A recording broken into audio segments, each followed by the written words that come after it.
பேரறிவாளன் உட்பட 7 பேரை விடுதலை செய்ய அவசர சட்டம் இயற்ற வேண்டும் என தமிழக அரசுக்கு மதிமுக பொதுச் செயலாளர் வைகோ வேண்டுகோள் விடுத்துள்ளார்.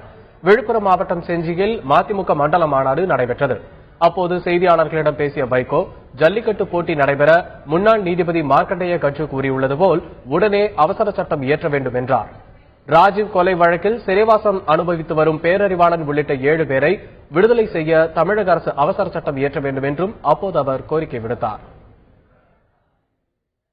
திட்டவட்டமாக பணியாற்றி உலக புகழ்பெற்ற வழக்கறிஞர் ராம் ஜெத்மலானியை கொண்டு வந்து தூக்கு கயிறு அறுக்க ஏற்பாடு செய்து அந்த தூக்கிலிருந்து விடுவித்தது மறுமலர்ச்சி திமுக கழகம். நாங்கள் தொடர்ந்து குரல் கொடுத்து வருகிறோம். 7 பேர் விடுதலை செய்யப்பட வேண்டும். 161வது பிரிவு அரசியல் சட்டப்படி தமிழ்நாடு சர்க்காருக்கே அதிகாரம் இருக்கிறது. ஆளுநர் மூலம் முதலமைச்சர் இந்த நடவடிக்கை எடுக்க முடியும். எடுப்பதன் மூலம் மாநில அதிகாரங்களை, மாநில சுயாட்சியை பாதுகாத்துக் கொள்ள முடியும். ஜெயலலிதாவை செய்ய வேண்டும் என்று கேட்டு